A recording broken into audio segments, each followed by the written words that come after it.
Olá, seja bem-vindo ao canal Aliança Católica. É uma alegria estarmos aqui hoje para meditarmos a palavra de Deus. Hoje, sexta-feira, estamos na primeira semana da Quaresma e a cor litúrgica é o roxo.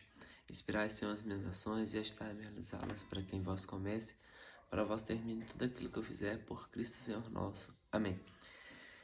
Eu vou começar hoje falando sobre a oração da coleta, aquela oração que o padre reza depois do ato penitencial.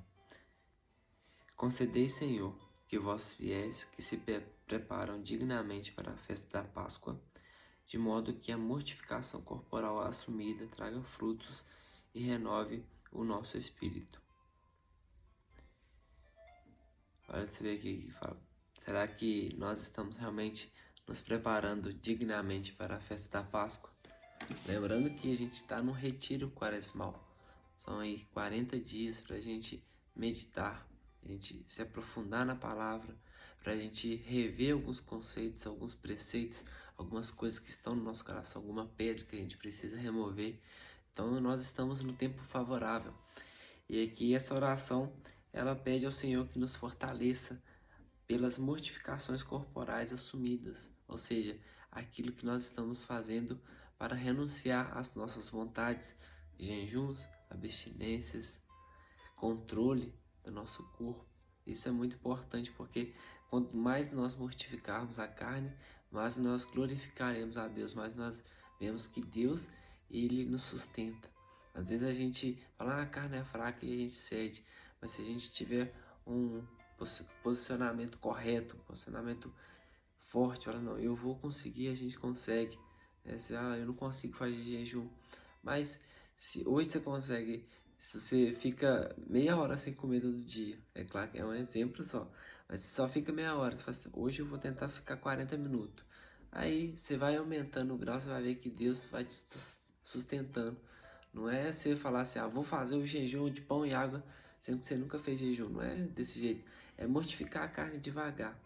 Que aí você vai se fortalecendo em Cristo. Você vai vendo que é possível sim mortificar. E engraçado, né? Claro que é uma providência divina que ontem eu falei sobre o que é falado no Evangelho de hoje, em que Jesus ele fala, portanto, quando tu tivesse levar a oferta ao altar e ali lembrares que teu irmão tem alguma coisa contra ti, deixa a tua oferta ali diante do altar e vai primeiro reconciliar-se com teu irmão. Só então vai apresentar a tua oferta. Então aqui fala que nós devemos realmente perdoarmos nossos irmãos. Nós não podemos estarmos magoados com o coração, com aquele sentimento de ódio com as pessoas. Nós precisamos nos reconciliar com nossos irmãos para nós voltarmos ao estado de graça.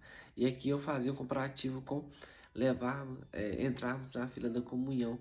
Né? A gente não pode ir à fila, né, ali ao banquete, com o coração sabendo que nós estamos em pecado mortal. Aqui está falando de uma oferta diante do altar, mas se a gente entrar na fila lembrando que a gente tem um pecado mortal, a gente cometeu um pecado, que aquele pecado realmente é contra os mandamentos, é contra a lei natural, é contra a lei de Deus, então eu não posso ir, porque senão a gente vai fazer assim como São Paulo fala na primeira carta aos Coríntios, capítulo 11, em que nós estaremos comungando a nossa própria condenação. Isso é muito sério, nós não podemos brincar com essas coisas.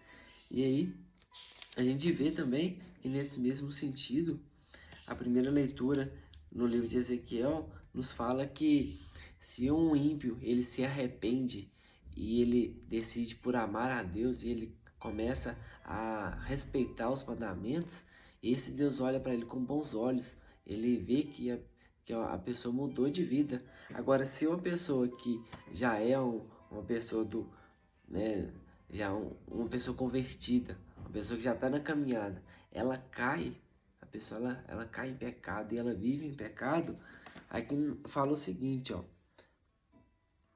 por causa da infidelidade do pecado que cometeu, por causa disso morrerá. Olha ver que interessante. Às vezes o ímpio, se ele se arrepende, ele viverá. Mas às vezes a pessoa já viveu 60 anos da sua vida em estado de graça. Mas ela caiu no pecado e viveu no pecado durante uma semana e ela morre em pecado, isso já é, né, gente, eu não posso julgar, né, isso, mas já é algo muito sério em que ela pode viver o resto da sua eternidade no inferno. Então nós não devemos achar assim, eu já rezei tantas missas, já rezei tantos terços com o frei ali, já fiz tantos rosários nessa quaresma, eu já sou um santo, uhul, e nada, e do nada caio em pecado e continuo vivendo naquele pecado, me acostumo com ele. Então eu posso perder a minha vida, eu posso morrer. Assim também como diz São Paulo, né? O salário do pecado é a morte. Então que nós possamos refletir a respeito desse ensinamento de hoje e lembrarmos de que o nosso irmão é o segundo mandamento mais precioso, né? Amar a Deus sobre todas as coisas e o próximo como nós mesmos. Nós devemos sempre amar os nossos irmãos e amar a Deus sobre todas as coisas. O propósito de hoje que o Frei propôs é ir à Santa Missa, então se você tiver oportunidade, não deixe essa oportunidade passar. Faça assim como diz São Padre Pio, viva a missa como se fosse a primeira, como se fosse a única e como se fosse a última missa em que você participasse. Meus irmãos, depois que eu abracei essa mensagem de São Padre Pio, eu vivo muito melhor toda a Santa Missa que eu participo. É muito bom nós lembrarmos, nós reconhecermos que Deus ele fez tão pequeno para a salvação das nossas almas. Porque também diz hoje aqui no Salmo, se levardes em conta nossas faltas, o que há de subsistir? O que sobra se Deus for lembrado dos erros passados nossos, o que sobrará de nós? Então é só pela graça dele que nós estamos aqui, é só pela graça dele que nós podemos um dia alcançar a eternidade. Deus abençoe você, gostar do vídeo, deixa o like, se inscreve e até o próximo vídeo. Valeu!